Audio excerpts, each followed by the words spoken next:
Well, we're watching his last two teams here in Summer League. Ironically enough, it's the Rockets and the Hawks with Dwight Howard here in attendance. Welcome to Las Vegas. Thank you. Thank you. Wearing your new colors here. Oh, yeah. I actually just got this today. Did? So, yeah. I'm very excited. I was happy to put it on and represent my hometown.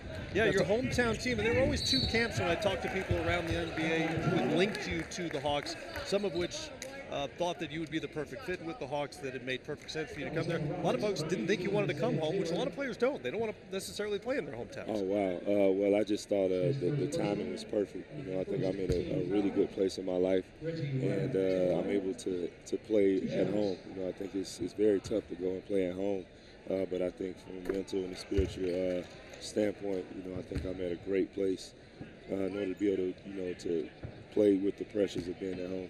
Yeah, you're right, Dwight. I think for myself and you talked about it. When you're young, it's tough coming home. But I think after you get in the league, it's a little bit easier.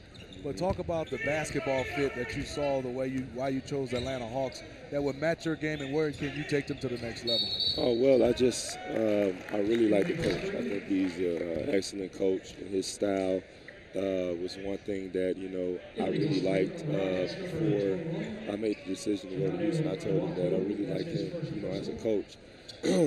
And I think 3 years ago, both teams were in different places.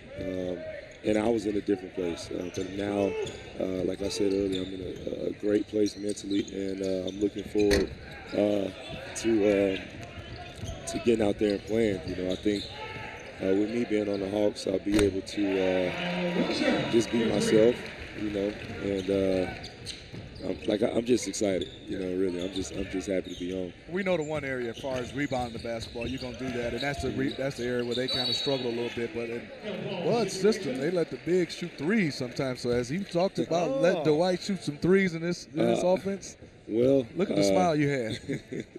Well, we have talked about that and just really expanded my game and just growing as a player. It's never too late, you know, to really learn and grow as a player. So I'm looking forward to, you know, like I said, this season, and just the way the offense is set up. I think he gives his guys total confidence, and not just the main players, but also the role players, you know, and making those guys feel like a big part of the team. And that's one thing that I like, you know, just the team atmosphere, something that, you know, I'm looking forward to. I happened to be on the set the night when you joined us on TNT for what turned into something of a therapy session. Oh, yeah, people calling it an intervention. Yeah, it sort of felt like that anyway. But what became clear from that interview, if folks at home watched that, was that it wasn't working for you in Houston. That was fairly apparent for whatever reason. So, in your mind, what were the priorities when you were looking for a new team? You wound up with a 3-year deal. You probably could have gotten 4 years somewhere else. Correct. If you could sort of order them, what were the priorities for your new team?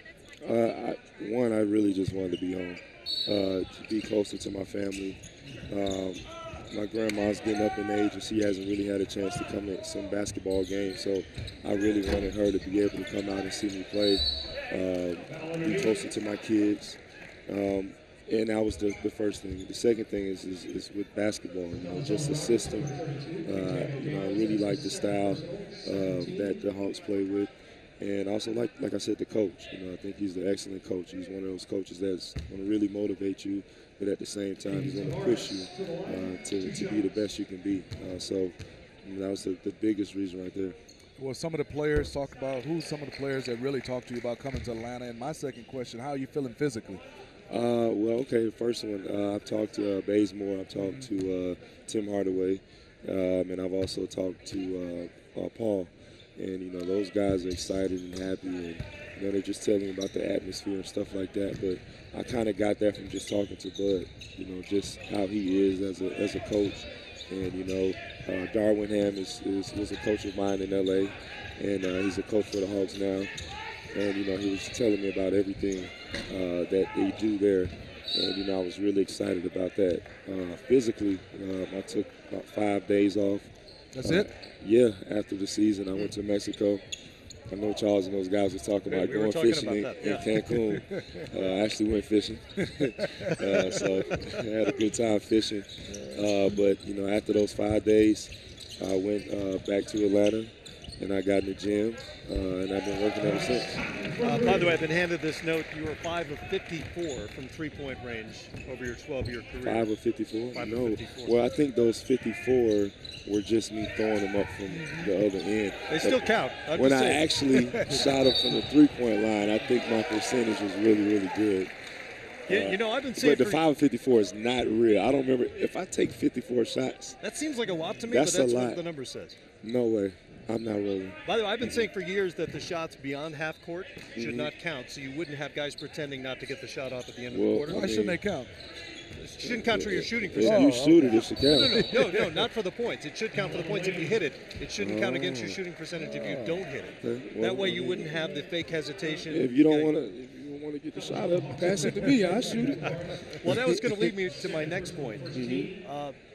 The Atlanta offense has been predicated on ball movement. It's not really been a big post-up offense.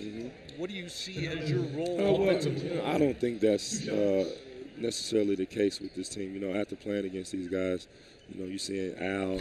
Oh, wow. Ooh, that threw me off for a second. You see Al. Chinanu Onuaku shoots underhanded. Yeah, I've never seen that since Will Smith. Oh, not Will Smith, but Will Chamberlain.